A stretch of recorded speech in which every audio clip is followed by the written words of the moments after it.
होठ सूख रहे हैं, गला सूख रहा है उन लोगों का जिन लोगों ने सदियों ये इस बात का जवाब नहीं होने की वजह से कहीं शक शुबहा की गुंजाइश नहीं है। अब जिन लोगों को जिस तरह से राजनीतिक गोटी सेकनी है कि जिन लोगों का गणित कमज़ोर है उन लोगों के द्वारा ही ऐसी बातें कही जा रही हैं। नमस्कार, मैं मनीष और आप देख रहे हैं मीडिया दर्शन। जब से जातिगत जनगणना के आंकड़े जो है जारी किए गए हैं, इसके बाद से बिहार में राजनीतिक जो है वो भूचाल आ गया है। तमाम विपक्षी पार्टी तो सवाल उठा ही रहे हैं, साथ ही साथ महागठबंधन में शामिल भी कई पार्टी या उसके नेता जो हैं सवाल उठा चुके हैं। अभी कांग्रेस के पूर्व प्रदेश अध्यक्ष अनिल शर्मा ने कहा कि अगर कहा जा रहा है कि जातिगत जनगणना के बाद जिसकी जितनी भागीदारी होगी उसकी उतनी हिस्सेदारी होगी, तो क्या अति पिछड़ा का जो प्रतिशत 36% है उस हिसाब से क्या उन लोगों को हिस्सेदारी मिलेगी? इस पर आलोक मेहता ने क्या जवाब दिया, आइए सुनते हैं। पार्टी के एमएलसी रामबली सिंह चंद्रवंशी उन्होंने कहा कि जो डेटा है वो कहीं से ठीक और सही नहीं लगा। महागठबंधन के कई नेता सवाल कर रहे हैं। कांग्रेस से अखिलेश सिंह ने भी कहा वहाँ की जाति की संख्या क्यों कम हो गई, इसको लेकर वो 11 पर। देखिए, ऐसा है कि जिन लोगों का गणित कमज़ोर है उन लोगों के द्वारा ही ऐसी बातें कही जा रही हैं। 1931 में जो जाति आधारित जनगणना हुई थी उसमें भी कुशवाहा समाज की जाति का प्रतिशत 4% था। तो प्रतिशत और रेशियो बदलता और बहुत ज़्यादा नहीं बदलता है। जब पॉपुलेशन ग्रोथ किसी दूसरे जाति की अपेक्षा बहुत ज़्यादा होगी तभी थोड़ा मोड़ा परिवर्तन होता है। और आज भी 4.21% बताया गया है, जिसमें दांगी जाति भी पहले शामिल थी। तो मैं समझता हूँ कि 1931 के उस जनगणना जाति आधारित जनगणना को ऑथेंटिकेट करता है। और अभी मैं मंत्री रहते हुए मैं बता सकता हूं कि सरकार का यह कदम बिल्कुल ऑथेंटिक है और बहुत तकनीकी है। इसलिए तकनीकी रूप से पुख्ता होने की वजह से कहीं शक शुबहा की गुंजाइश नहीं है। अब जिन लोगों को जिस तरह से राजनीतिक गोटी सेकनी है, मैं समझता हूं कि कल को रेशियो और प्रतिशत बदलता नहीं है, इस बात की जानकारी आम जनता को नहीं है थोड़े। इसलिए इनकी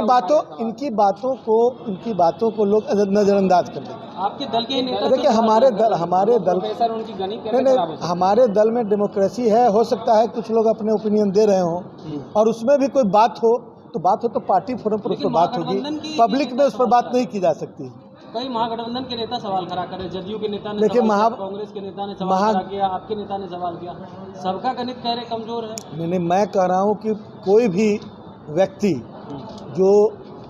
जिसको ये लगता है कि उनके ऐसा बोल देने से उनकी जाति के लोग उनके साथ हो जाएंगे और उसका वो नेता बन जाएगा, इसलिए इस तरह की बात कोई उठा रहा है। मैं दावे के साथ कह सकता हूँ कि यह जाति आधारित जनगणना बिल्कुल ऑथेंटिक है और मैं भी किसी न किसी समाज का हूँ और मैं जब उसको जस्टिफाई कर रहा हूँ इसका मतलब है कि, और मैं तथ्यात्मक रूप से जस्टिफाई कर रहा हूँ, तकनीकी रूप से जस्टिफाई कर रहा हूँ। मैं इस बात के इसको आधार बना के बात कर रहा हूँ कि यदि मैथमेटिक्स का थोड़ा भी ज्ञान है तो आप उसको रेफ़र करें तो आपको लगेगा कि रेशियो और परसेंटेज नहीं बदलता है ग्रोथ के साथ। अब 20 साल बाद कोई कुशवाहा या किसी भी जाति का प्रतिशत जो है वो दुगना तिगुना नहीं होता है, वो उतना ही रहेगा। आधा प्रतिशत 1% इसलिए बदल सकता है क्योंकि किसी समाज में पॉपुलेशन ग्रोथ ज़्यादा हो सकता है जीवन स्तर कम होने की वजह से, और किसी समाज में का जीवन स्तर ऊपर होता है तो उसमें माने अब कॉन्शसनेस होता है तो उसमें बच्चों की संख्या कम होती है, इसलिए वो थोड़ा घट सकता है, लेकिन बहुत ज़्यादा फर्क नहीं पड़ता है।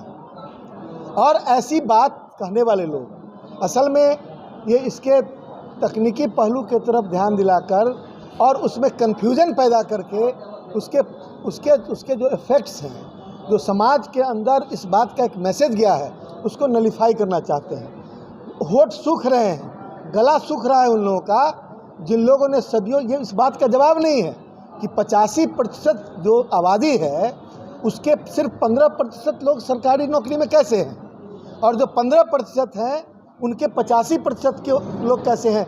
इसी बात का भंडाफोड़ न हो जाए इसलिए इतने दिनों से विरोध करने वाले विरोध कर रहे थे और मैं उसको कंडेम करता हूँ। और वो लोग भी अब पर्दे के पीछे से जाके हाँ कह रहे हैं, सामने में अपने आका की बात मानकर और जो अनाप शनाप जो बयान देना है दे रहे हैं। अब जब हम लोगों ने ही उस काम को शुरू किया है तो फिर दूसरे आदमी मैंने जो अनिल शर्मा भी कांग्रेस के ना है भाई, तो सब कांग्रेस के हैं, सब लोग मिलजुल के उस पर काम करेंगे। और ये किसी एक जाति और एक व्यक्ति का मामला नहीं है, ये समग्रता का मामला है, किसी एक जाति और व्यक्ति का मामला नहीं है। हम कोई भी रिजर्वेशन करेंगे तो जातिवाद रिजर्वेशन नहीं करेंगे, वर्गवाद करेंगे। पिछड़ा, अति पिछड़ा, दलित, महादलित और उसके बाद सामान्य, इस सब लोग का रिजर्वेशन वर्गवाद होगा, ये कोई जाति। और जब कभी भी सामाजिक न्याय से जुड़े हुए इस तरह के पहल की बात होती है, ये इंडिया गठबंधन के द्वारा या राष्ट्रीय जनता दल के द्वारा या नीतीश कुमार जी और तेजस्वी यादव जी के द्वारा या पहले लालू प्रसाद जी जब करते थे उसके द्वारा, तो जब कभी सामाजिक न्याय की बात होती है तो उसको जातिवाद नाम दे दिया जाता है।